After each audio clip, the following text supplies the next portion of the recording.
Well, I just put on some pictures on my quail page on Facebook, and I shared them to a couple of groups, and geez, I get an awful lot of response.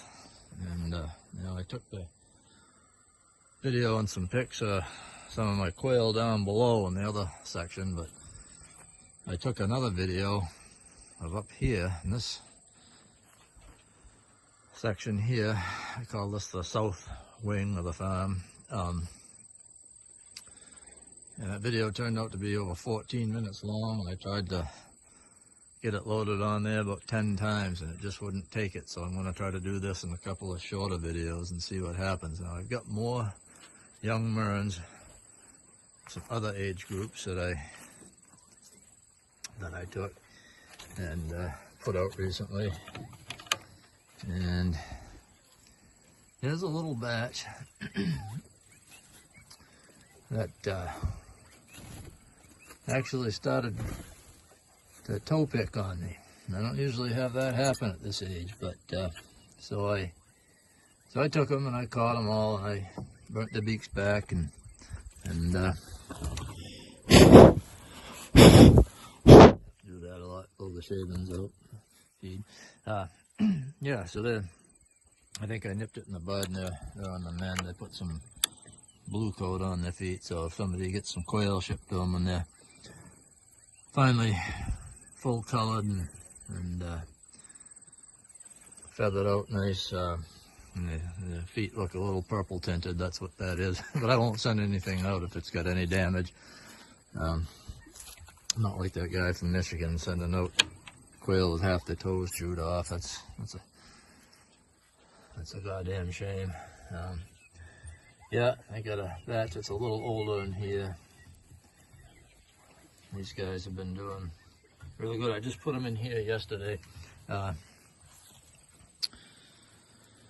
had them all in one flock. They were starting to outgrow it. I had them in that pen over there. You know, they're getting a little too big and too crowded, and I didn't want it to start in, so I burnt their beaks all back and thinned them in half. And now I'll skip all around the yard here. I'll go over here. I've got another batch. These are a little younger. This cage is getting about time to clean. I don't like them to get any crummier than this. I'll be cleaning a few more cages today. I guess this one will be one of them. A couple down below. There's my pet duck, Dilly Dally. I've kind of crummy looking. She gets white feathers everywhere, but she, I took her and put her up in here for a while just because she's got a sore, like a lame leg, and I didn't want her down in there with the other ducks. I wanted to get her up off the ground and, you know, keep the male from breeding with her. Big baby Drake, you know, he's pretty heavy and he's climbing aboard, so. Now another breeder pair in there. They did pretty well this year. I've got 6 young ones I saved out for a friend of mine locally. I grabbed them for him as chicks, and wouldn't you know it, it turned out to be 3 pair exactly. If I did that for myself, I'd get all males. So my luck runs. And I've got another pair of my breeders up here. I've got another pen full of young ones here. I'm trying to zip through this video a little quicker than usual. Shorter they are, I guess the more chance I stand of uploading them or downloading them or whatever you call it. Here's another one of my breeder pairs. And here's another young flock right here. A little younger, a little cool today, but it's nice in the sun, so that's what they're doing. They're basking in the sun and dusting. And they're big enough to start eating the grower pellet. I got them on one feeder full of crumble still and one feeder full of pellets, so they can kind of transition over without choking to death. And okay, here's my new bunny. Buckwheat. He's a Flemish giant male. He's real handsome. He's a little curious, but he's a little timid. He lets me pat him. He's cleaned his house yesterday. Now he's spilling his food. He's so handsome. Look how handsome he is. What a nice pet. What a great pet. He's a little nervous of the camera. He doesn't know what the hell this thing is. But nice big hair. You're a big hare, aren't you, Buckwheat? Great big old rodent. Big old rodent. Oh, bunnies. It's good to have them around quail. The quail think they got pet bunnies, and the bunnies think they got pet quail. I don't tell them the difference. But, okay, here's Helen.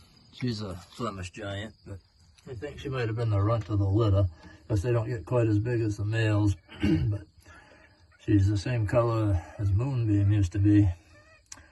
But she's not as big as Moonbeam. She's not as friendly, but we still like her. And here's little Sniffles over here. She's a little Holland Wop. And she's friendly. She's just a little tiny thing, not your Sniffles. Yeah. Sniffles doesn't know what's going on. She says, "What's that big contraption?"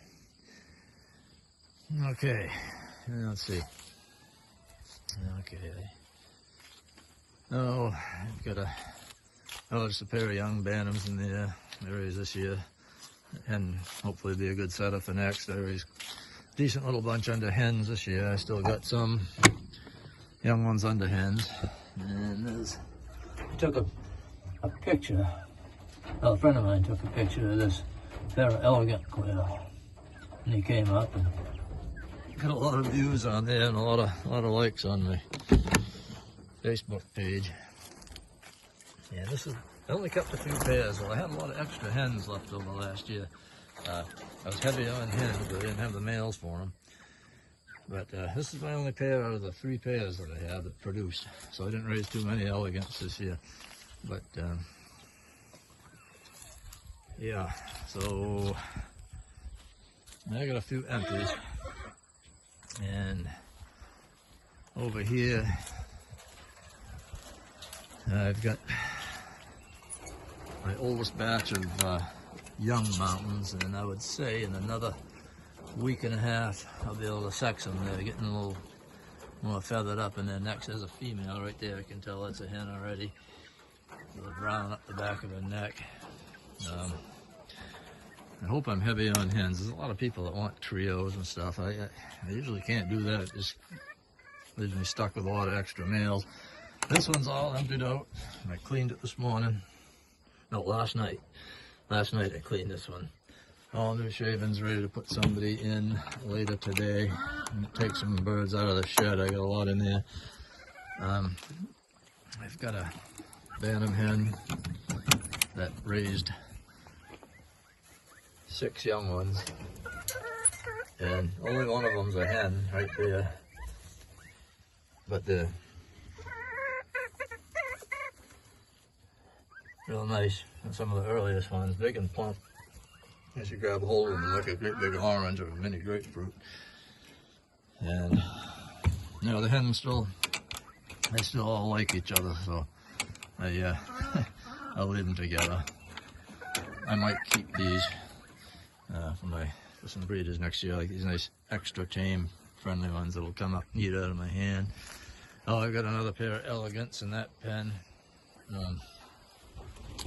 Extra hen there. Actually, this one, see that? Damn fox jumped up and ripped the male through the wire. That's why I'm going to take the time and pull out every single staple by winter. Take all this 1-inch mesh off all these pens and put the 1/2-inch hardware cloth to them. I'm tired of hawk trouble. These are some of my breeder merns. I had to take them out of their pens as pairs and put them in this pen for a while because I needed to borrow the pens for all the flocks, the young ones that I have. And here's some more mountains, some of the youngest ones of the season, and these are the middle ones over here. I only raised about 50 mountains this year, and I'm going to keep one little flock for myself and sell the rest. I don't know if this is focusing in. Half the time I get it pointed in the sun. I'm trying to hurry with this video. It's already 10 minutes long. I don't know if it'll take right now. So yeah, it's kind of a rushed, half-assed rush job here, but I guess you get the idea. So I'll shut this one off and I'll take another one in the shed.